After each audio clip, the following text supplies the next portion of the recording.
So, is this the bedroom you grew up in? Yeah, but I promised that my dorm is way more adult. Ooh, are these your drawings? No, Gwen, stop. Miles, what the hell? No, girl, I can explain. Tentacles? You drew me with tentacles? No, it's not like that. I was just watching What If. Wait a minute. You're Gwen Lover 6969 on DeviantArt? Vroom.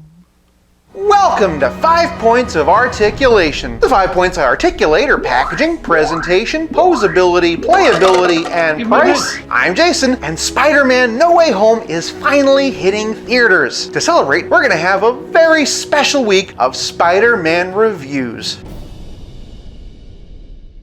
Today, we're going to kick things off with the new Marvel Legends GameStop exclusive, Miles Morales. Starting off the packaging, and we can see this is the white-themed Gamerverse box. Gamerverse logo up top, Spider-Man Miles Morales logo down at the bottom, some pretty cool artwork from the game on the side, and a product shot on the back. Forging his own path, Miles Morales discovers explosive new powers. For those who are interested, here's the UPC, but again, this is a GameStop exclusive. And I know I don't talk about it that often, but the backer card is pretty cool too. For packaging, I'm giving Miles Morales 1 whole point. Moving on to presentation, and Miles stands at 6 inches. The figure is a reuse of the Miles Morales that we got in the recent Armadillo wave, but of course that makes complete sense because this is simply an alternate version of that exact same character. It's been cast in a translucent plastic to mirror his cloaking ability. Zooming on in and you get a really great appreciation for all of the texture. I also really like all the gears in his eyes, similar to Tom Holland's costume. Moving on down, and the other thing you'll notice is that even though it's cast in a translucent blue plastic, they did include some paint applications to add some highlights. For example, we have the spider logo and the piping on the sides. Bit of smudge on mine, unfortunately. Spinning him around and we can not only see all the detail on his back, but we can also see where they painted there as well. We also have his belt, some detail on his gloves, and also his knee pads. And I just noticed, but there's also a little bit on the back of his heel. One of the other interesting things about the figure being transparent is that you can really appreciate all the inner workings. Well, on the one hand, it's kind of jarring, but it does give me a really great appreciation for all of the engineering that goes into these. Get him in front of a blue light, and it's a pretty cool effect. For our presentation, I'm giving Miles Morales 1 whole point. Moving on to posability, and Miles' head's on a dumbbell joint. Pushing it back, he can look up this far, and forward, he can look down this far. Obviously, for Spider-Man, that is pretty ideal. Moving on down, and you might notice that his arms are kind of sticking out. First things first, they're swivel hinge, but the problem comes with raising them up and down. They were so stiff that to raise them up, I actually had to boil them, but now I'm having a hard time getting them back down again. And the bicep joint is so soft, I'm afraid I'm going to break it. I finally found that if I rolled the arms outward, I could squeeze them together. Again, I'm not sure if this is all of them or just mine, but it's definitely a thing to be aware of. Moving right along, he has a butterfly joint, which should pretty much be standard for Spider-Man. The aforementioned bicep swivel, double jointed elbows. Again, just seeing the joints inside is crazy. And of course, he has swivel hinge wrists. They hinge that far up and that far down. Moving on down, and Miles has an ab crunch, arches back that far, which is really impressive, and hunches over that far, which again is really impressive. Swivel waist lets him do a pretty good Chun-Li impression. Below the waist, he has ball jointed hips, thigh cut, double jointed knees, and ankles that hinge back, hinge forward, and pivot. Aside from the minor issue with the shoulders, this Miles does whatever a spider can. And I'm not gonna lie, seeing all those joints definitely gives me a much greater appreciation for them. For posability, I'm giving this Spider-Man 1 whole point. Before we continue, if you like this video, do me a favor and give it a like. I put a lot of love in these videos, and your likes help more people to see them. Moving on to playability, and Miles comes packaged with these fists. He also includes hands that lets him do his best impression of the Mummy, and hands that let him say I love you in sign language, and also thwip. But if that wasn't enough, he also includes these hands for his stinger power. Since the plastic is transparent, you can see the yellow underneath, which I honestly think actually helps to kind of transition it even better. If you wanted to, you could use Miles' hands on the retro card Electro. Conversely, you could use Electro's hands on Miles. I'm too weak. Please don't let him kill me. He has to stand trial. He's too dangerous to be left alive. Power!